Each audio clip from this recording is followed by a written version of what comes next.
Oke, Assalamualaikum warahmatullahi wabarakatuh. Good morning everybody.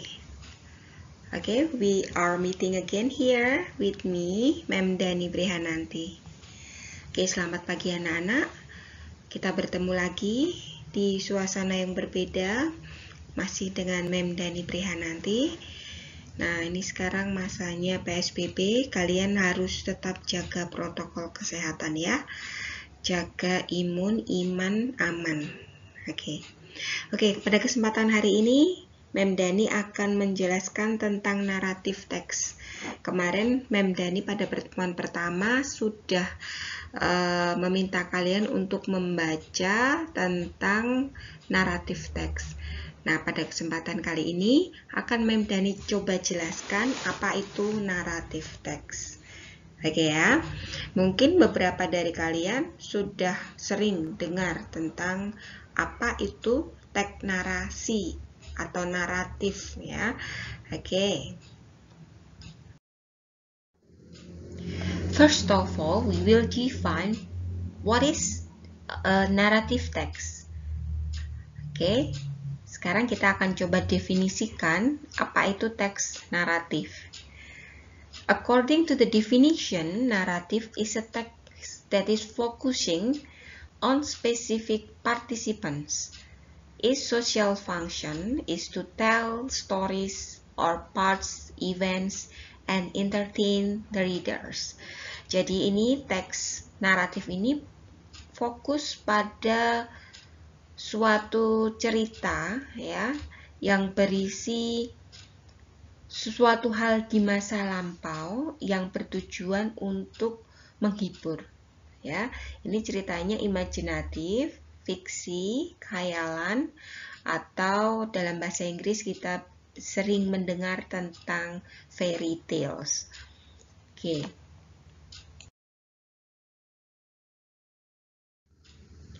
Talking about, untuk mengetahui salah satu ciri-cirinya, kita harus mengenal generic structure of the narrative text.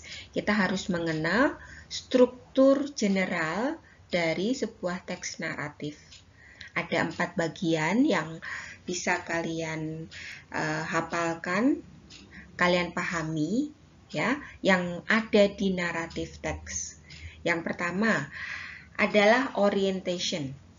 Yang kedua, complication. Yang ketiga, resolution, dan yang terakhir adalah reorientation. Nah, apa itu? Pertama, orientation.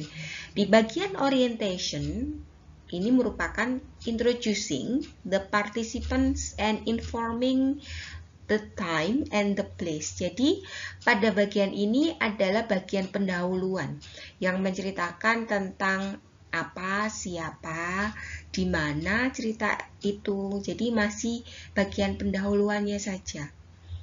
Lalu bagian kedua, complication. Apakah itu complication? Complication is describing the rising crisis which the participant have to do with. Nah, jadi pada bagian yang kedua ini mulai menceritakan awal permasalahan yang menyebabkan puncak masalah atau yang biasa disebut dengan klimaks. Nah, bagian ini biasanya melibatkan karakter utama dari cerita tersebut. Mungkin kalian juga pernah mendengar teks recount. Nah, bedanya kalau teks recount itu tidak ada bagian complication-nya ya. Jadi sama-sama teksnya menghibur masa lampau tetapi tidak ada complication. Itu yang recount. Kalau yang naratif ada complication-nya. Lalu bagian ketiganya adalah resolution. Ya, di bagian resolution ini it shows the way of participants to solve the crisis, better or worse. Ya, jadi ini adalah bagian dari penyelesaian complication yang tadi. Jadi ada pendahuluan, ada complication atau permasalahan, terus ada resolution-nya. Ya, resolution-nya ending-nya bisa berakhir buruk atau happy ending ya, berakhir bahagia. Nah, oke, itu tergantung resolutionnya. Lanjutnya adalah reorientation. Reorientation ini merupakan optional atau bisa ada langsung disebutkan di bagian akhir sebuah cerita atau tidak. Kalau untuk cerita-cerita yang zaman dahulu itu biasanya disebutkan, ya. Reorientation dalam sebuah naratif teks itu merupakan moral value atau pesan moral yang ada di cerita tersebut, ya. Oke, misalnya kita mengenal banyak cerita naratif ya dalam legenda di Indonesia. Nah, itu juga termasuk salah satu contoh dari naratif teks.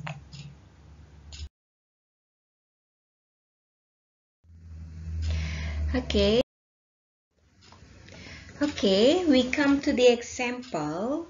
Kita sudah sampai di bagian contoh teks naratif. Nah, I use The Legend of Malin Kundang ya, karena ini salah satu teks yang terdapat di buku paket kalian yang kemarin atau minggu kemarin sudah kalian baca. Ya, The Legend of Malin Kundang nanti bisa kalian buka lagi.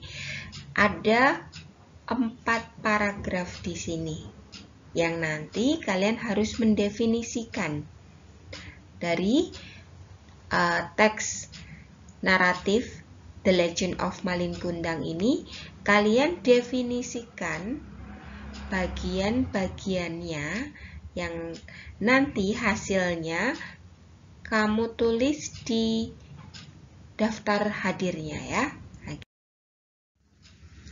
Jadi tugas kalian dari teks Malin Kundang tadi adalah mendefinisikan yang pertama paragraf berapa yang merupakan bagian orientation. Apa tadi orientation? Ya betul, orientation adalah pendahuluan. Lanjut, paragraf berapa yang menunjukkan complication. Apa tadi complication? Betul. Complication adalah awal sebuah atau adanya permasalahan.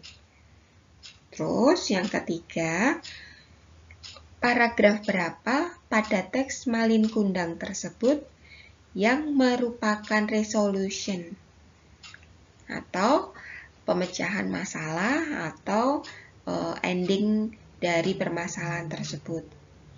Yang keempat, reorientation. Adakah reorientation atau pesan moral dalam teks Malin Kundang tersebut? Apabila ada, pada paragraf berapa? Gitu ya. Tulis paragrafnya aja, orientation paragraf berapa, complication paragraf berapa, dan selanjutnya. Jawabannya kalian tuliskan pada bagian kesimpulan di daftar hadir seperti biasa. Nanti apabila ada pertanyaan bisa kita diskusikan di grup WA ya, biar semuanya bisa mengetahui jawabannya. Dan pada kolom komentar di bawah ini nanti kalian tulis nama lengkap, kelas, nomor urut di kolom komentar juga ya. Jadi nulisnya di presensi juga dan juga di kolom komentar. Okay guys, I think it's enough for today. I hope you understand about the narrative text. Ingat selalu kalian ingat iman, aman, dan imun ya. Kalian harus menjaga iman kalian, menjaga keamanan, jaga kesehatan, jaga jarak, pakai masker ya, minum vitamin, dan juga kalian menjaga apa itu ya, imun aman ya, semuanya ya. Oke, gitu aja ya. Terima kasih, semoga semua sehat. Wabillahi taufiq wa hidayah. Assalamualaikum warahmatullahi wabarakatuh. See you next time. Bye-bye.